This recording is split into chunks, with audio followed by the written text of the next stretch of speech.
Hi guys, Tech Simple Easy. අපි අද Microsoft Excel series එකේ 6 වෙනි එපිසෝඩ් එකත් එක්ක තමයි සම්බන්ධ වෙන්නේ. මම ඔයාලට මීට කලින් එපිසෝඩ් වලදී පොරොන්දු වුණා වගේ අද මම කියලා දෙන්න යන්නේ ඔයාලට pivot tables ගැන.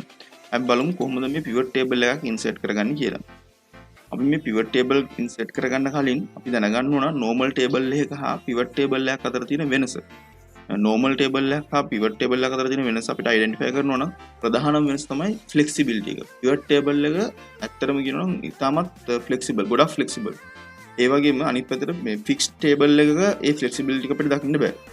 අනිත් පැත්තට pivot table එකක තියෙන summarized data. ඒ වගේම normal table එක අපිට පේන්නේ data, ඒ කියන්නේ ගොඩාක් informations තියෙන එකේ. අපිට pivot table එකේදී මේ data ටික ඔක්කොම summarize කරන්න පුළුවන්.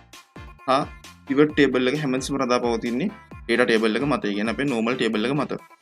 අපි නම් බලමු කොහොමද මේ pivot table එකක් insert කරගන්නේ කියලා.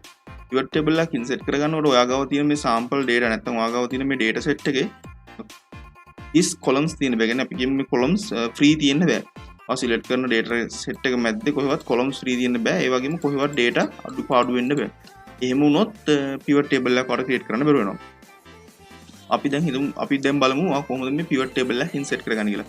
ඔයාලට pivot table එක insert කරගන්න අවශ්‍ය කරන දැනට ඔයාගේ තියෙන data තියෙන table එක මෙහෙම ඕන තැනකින් click කරලා ඔයාලට මෙතන insert option එකේ tables කියන tab එකේ තියෙනවා pivot tables කියලා. මේ pivot tables කියන එක select කරාම මේ වගේ dialog box එකක් ඔයාලට appear වෙනවා. මේ dialog box එකෙන් ඔයාලගේ ප්‍රධාන ප්‍රශ්න දෙකක් අහනවා. එකක් තමයි choose the data that you want to analyze. මට අවශ්‍ය data set එක select කරන්න කියලා තමයි කියන්නේ first එකෙන්. එතකොට ඔයාලට පේනවා මම මේක උඩ ක්ලික් කරපු හින්දා මේක ඔටෝමැටිකලි මගේ data range එක select කරලා තියෙනවා. එහෙම select කරලා නැත්නම් ඔයාලට මේ විදිහට manually select කරලා දෙන්න පුළුවන් ඔයාලට ඕන data ටික. ඒ වගේම තමයි දෙවෙනි ප්‍රශ්නේ choose where you want the pivot table report to be placed. එතකොට මෙතනදී අපිට පුළුවන් වුණා new worksheet එකකට දාන්න. එහෙම නැත්නම් existing worksheet එකේ location එකක් දෙන්න. අපි existing worksheet එකේ location එකක් දෙමු. මොකද මට මේක ඔයාලට කියලා දෙන ගමන් මේක compare කරන්න ඕන මට තියෙන data set එකත් එක්ක. දැන් ඔයාලට පෙවුනා මෙතන pivot table එක මම select කරලා pivot table එක insert කරපු ගමන් අපිට මේ වගේ menu එකක් open වුණා. ඒ කියන්නේ pivot table field කියලා. ඒ වගේම මෙතන pivot table tools option bar එකකුත් appear වුණා. මෙතනදී ඔයාලට වෙනවා data, product, region, sales person, quantity. ඒ කියන්නේ මේ මෙතන තියෙන ඔක්කොම labels ටික මෙතන අපිට දැන් පෙන්වනවා. ඒ වගේම ඔයාලට මේ ඔක්කොම labels ටික දාන්න පුළුවන්. categories හතරක් තියෙනවා. මේ categories හතර තමයි filters, columns, rows and values. එතකොට මම මතක තියාගන්න ඕන මේ value කියන option එකට ඔයාලට දාන්න පුළුවන් numbersම විතරයි. ඒ කියන්නේ numbers තියෙන columns විතරයි මේකට දාන්න පුළුවන්. numbers තියෙන rows නැත්නම් numbers තියෙන columns. අපි බලමු එහෙනම් කොහොමද මේක කරන්න කියලා. අපි නිකන් මෙතනින් අරගෙන break down කරලා බලමු අපි sales person අපි rows කියන තැනට දැම්මම ඔයාලට පේනවා මේ row label එක ආවා. ඒ කියන්නේ sales person තමයි row label එකේ මෙහෙම පල්ලයට ඔක්කොම sales person ඉන්න appear වුණා. ඒ වගේම ඔයාලට පුළුවන් මෙතන බලමු product. columns වලට product එක දැම්මොත් මෙතන column label එක appear වුණා. chair, DVD player, keyboard, laptop ඒ කියන්නේ ඔක්කොම products ටික එතන appear වුණා. ඒකට ඔයාලට value එකට පුළුවන් sales value කියන එක දාන්න. sales value එක දැම්මම මේ each sales person ගේ total value එක ඔයාලට appear වෙනවා. ඒ කියන්නේ keyboard නම් කීයක්ද? laptop නම් කීයක්ද? අපිට පේන්න ඇති මෙතන sum of value කියන්නේ sales value එක මෙතන drop down කරාම මෙතන total value එක appear වුණා. ඒ වගේම තමයි ඔයාලට මෙතන දාපු මොන හරි එකක් අයින් කරන්න ඕන නම් මේක අනිත් පැත්තට මේ විදිහට select මේ විදිහට කරගෙන drop කරන්න විතරයි ඕන. ඒක automatically එතනින් අයින් වෙනවා. ඊළඟට අනිත් ඒවාට ඒ දෙයම කරන්න පුළුවන්. අපි දැන් ආයෙ ටිකක් මේ data ටික දාමු row වලට sales person, columns වලට products. එතකොට ඔයාලට මේ pivot table එකේ තියෙන data වල accuracy එක ඔයාලට double check කරගන්න ඕන නම් ඔයාලට තියෙන මෙච්චර. අපි බලමු මෙතන බුද්ධිකා keyboards $21000ක් විකුණලා තියෙනවා. ඒකයි sales value එක. ඒතර මේක double click කරොත් ඔයාලට මේ විදිහට sheet එකක් open වෙනවා. ඒ sheet එකේදී ඔයාලට summary එකක් දෙනවා කොහොමද මේ value එක හැදුනේ කියලා. නිකන් බැලුවොත් එහෙම මෙතන sales value එක මේ විදිහට select කරලා බලුවොත් මෙතන ඔයාලට පේනවා sum එක 21000. ඒ කියන්නේ 21000ක sales එකක් තියෙනවා. ඒ information එක තමයි අපි මේ pivot table එකෙන් place අරගත්තේ.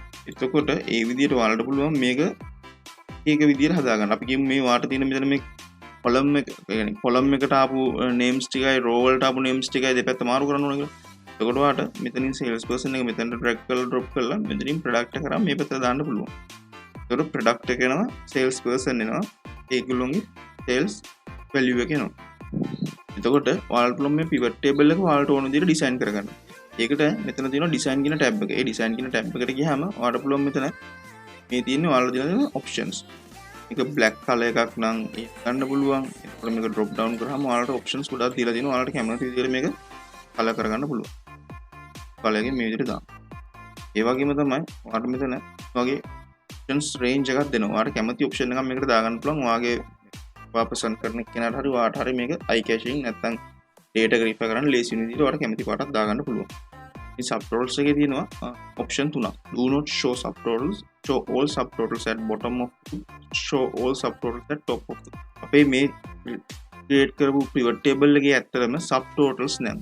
මේ subtotals තියෙන එකක් ආවොත් අපිට මේක මේ විදිහට define කරගන්න පුළුවන්.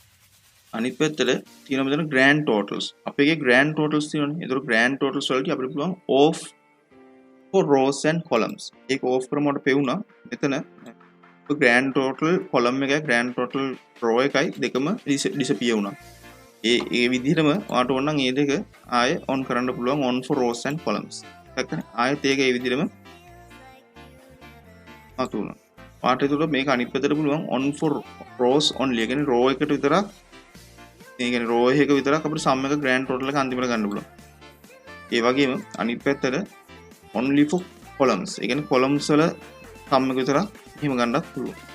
ඒතර මේකේ තියෙන data set එකේ හැටියට අපිට එහෙම ගන්න උවමනාවක් නැහැ. මොකද මේකේ එකම භාණ්ඩයේ sales person ලා දෙන්නේ හිඟුනන්නෙත් නැහැ. sales person කෙනෙක් භාණ්ඩ දෙක තුනක් හිඟුනන්නෙත් නැහැ. එතකොට ඔයාලට මම මෙතනින් කියපු එක පැහැදිලි කියලා මම හිතනවා. එතකොට ඔයාලට මෙතන ඊළඟට තියෙන option එක report layout එක. කියන්නේ මේක default එන්නේ show in compact form කියන format එකට.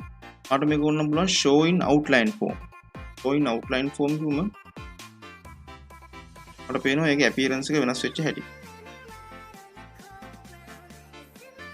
ඒක හොඳට ඉඩ අරගෙන පිළිවෙලට කරලා දෙනවා. මේක show in compact කියපු ගමන් ඔක්කොම ටික compact කරලා පුළුවන් තරම් rows වල size එක වෙනස් කරලා අඩු කරලා space එක අඩු වෙන විදිහට තමයි create වෙන්නේ. මේකේදී show in outline form දෙන්න හැම column එකම width එකට row එකම එකම width එකට අරගෙන standard විදිහකට කියන්නේ presentable විදිහකට අපිට පුළුවන් pivot table එක හදාගන්න. මේ pivot table style option කියන එකේ වට පුළුවන් banded rows. ඒ කියන්නේ row එකක් කර row එකක් අපිට highlight වෙන විදිහට දාන්න. එතකොට අර අපිට මේ refer කරන්න තියෙන lazy වෙනවා. ඒ වගේම banded columns වලට තේ දීම කරන්න පුළුවන්. So guys, එතකොට designing layout එක හදාගන්න හැටි හරි. අපි බලමු තව මොනවද මේකේ තියෙන options කියලා. එතකොට guys අපි බලමු මේ pivot table එක වෙනස් විදිහකට හදන්න. දැන් අපි ඉස්සෙල්ලා බලුවා sales value එකයි අදාළ product එක සහ අදාළ sales person ගේ summary එක. අපි බලමු මේ sales person ලයි මේ region එක අතර තියෙන සම්බන්ධය කොයි වගේද කියලා. එතකොට මේ region කියන එක දාගමු columns වලට. මොකද region කියන්නේ හතරයි. එතකොට columns ටික අපිට කෙටි කරලා ගන්න පුළුවන්. අනිත් විදිහට sales person එක අපි දාගමු rows කියන එකට. එතකොට අපිට පුළුවන් දැනගන්න මේ sales person කෙනෙක් එක region එකකට කොච්චර quantity එකක් sale කරාද කියලා බලා ගන්නවා. මේ quantity කියන එක values වලට දාලා අපිට ඒක search කරගන්න පුළුවන්. එතකොට එනවා මේ එක sales person කෙනෙක් මේක region එකකට කොච්චර ප්‍රමාණයකට sale එකක් කරාද කියලා check කරගන්න. for example අපි බලුවොත් එහෙම හැලුම් කෙනෙක් කෙනා මේ east region එකට item 100ක් දාලා තියෙනවා. ඒ වගේම north කියන region එකට item 50ක් දාලා දෙනවා. එයාගේ total quantity එක 150යි. ඒ වගේම ඔයාලට පුළුවන් මෙහෙම analyze කරන්න මේ විදිහට කොහොමද මේ region හතරට අපි total sales කරලා දෙන්නේ කියලා. ඒ කියන්නේ අපි east region එකට කැලරි 2900කුත්, north region එකට කැලරි 1000කුත්, south region එකට 3950කුත්, west region එකට 4100කුත් totally distribute ලා තිනවා. ඒතර අපේ total sales quantity එක 12950යි.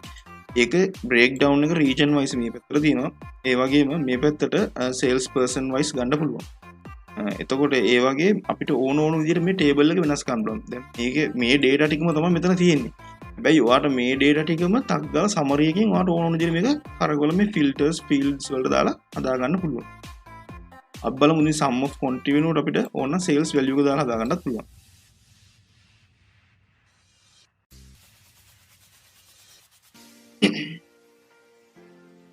ඒකට අපිට තව බලන්න පුළුවන් sales person සහ sales person ගේ commission එක. මොකද කියලා. එතකොට sales person සහ sales person ගේ commission එක මේ විදිහට අපිට පොඩි මේ pivot table එකකින් ගන්න පුළුවන්. ඒ ඔක්කොම මේ ලොකු detail table එකේ තියෙනවා. අපිට ඒක ටක් ගාලා flexibility එක ඒ කියන්නේ pivot table එකේ තියෙන flexibility එක හින්දා මේ විදිහට අපිට මේක ඉක්මනට present කරගන්න පුළුවන්. අපි දැන් බලමු ඔයාට නිකන් දැනගන්න ඕනේ කියලා මෙතන count ඒ කියන්නේ count එකක්.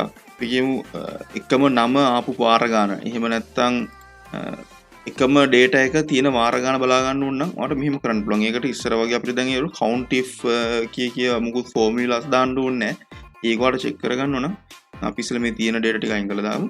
ඔයාලට කරන්න පුළුවන්. අපි හිතමු ඔයාලට බලන්න ඕන sales person කේ නැත්නම් region එකක කියමු එකම region එකට product categories 4ක් ආවා. ඒක අපි කොහොමද check කරගන්නේ? ඒක අපිට මෙහෙම කරන්න පුළුවන්. අපිට පුළුවන් region එක මෙහෙම row එකට දාලා ඒ වගේම product එක මෙතන මේ values කියන තැනට දාන්න.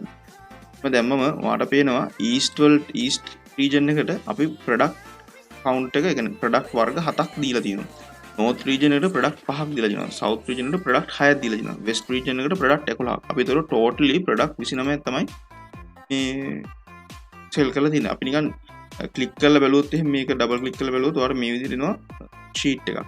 මේකේදී ඔයාලට බලන්න පුළුවන් east region එකට laptops, tables, LCD monitors, mouse, keyboard, DVD players and televisions. එතන ඔක්කොම product 7ක් ඉහිලා දිනවා east region එකට. ඒක තමයි මෙතන 7 කියලා පෙන්නන්නේ. ඒ වගේම north එක select කරලා බලුවොත් මෙතන product 5ක් තියෙනවා.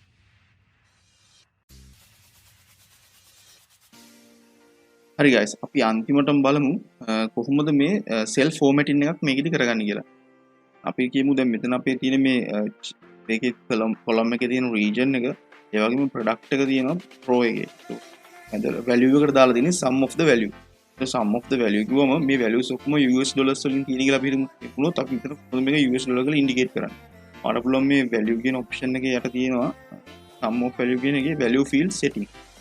field setting එකේ ඔයාලට පුළුවන් number format එකට ගිහිල්ලා එතන currency එකක් දෙන්න. එතකොට pivot table එකේ ලේසිම ඔයාලට පෙවුනා කොහොමද මේ cell එක format කරගන්නේ කියලා. එතකොට guys ඔයාලට මේ විදිහට මේ pivot table එකේ data format කරගන්නත් පුළුවන්. මම මේ ඔයාලට සරලව pivot table එකක් කොහොමද සරල data set එකකට insert කරන්න සහ ඒකේ basic එක තමයි කියලා දුන්නේ. එතකොට ඔයාලට මේක දැනුම use කරලා ඔයාට මොන වගේ data set එකක්ද ඕනි කියන එක ඔයාලට පුළුවන් ඔයාලගේ Excel එකත් එක්ක Excel එකත් ඔයාගේ අවශ්‍යතාවයට දාලා විදිහට create කරගන්න ඔයාලගේ pivot table එක. so guys අපි දැන් දැක්ක කොහොමද මේකේ formatting කරන්න කියලා. ඒ වගේම ඔයාට පුළුවන් මේ මම දුන්න basic knowledge එක use කරලා ඔයාට තියෙන data වලින් ඔයාට අවශ්‍ය විදිහට summarize pivot table එකක් හදාගන්න මේ කිව්ව details වලින්.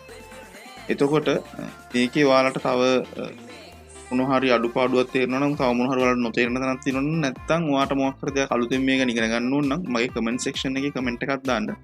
ඒ වගේම මගේ channel එකට තාම subscribe කරලා නැත්නම් මේ වගේ videos වලට ඔයා කැමති නම් ගිහලා subscribe button එක ඔබන්න සහ bell icon එක click කරන්න. එතකොට ඔයාලට මම video එකක් upload කරපු ගමන් දැනගන්න පුළුවන් වෙනවා. එතකොට මේ series එකට දාලා පරණ series වල link ඔක්කොම මම description එකේ mention කරලා තිනවා. ඒවටත් ගිහිල්ලා මේ ඒ වගේ උගන්වලා තියෙනවත් බලලා ඔයාලට මොන හරි ප්‍රශ්න තියෙනවා නම් මේ හෝ ඒ videos වල උගන්වපු දේවල් අතර comment section එකේ comment එකක් දාන්න. මම ඒවා review කරලා ඔයාලට ඒවට අදාළ feedback එකක් දෙන්න. එහෙනම් තවත් මේ වගේ episode එකකින් හම්බ වෙන බලාපොරොත්තු වෙමින් මේ වීඩියෝ එක මෙතනින් අවසන් කරමු.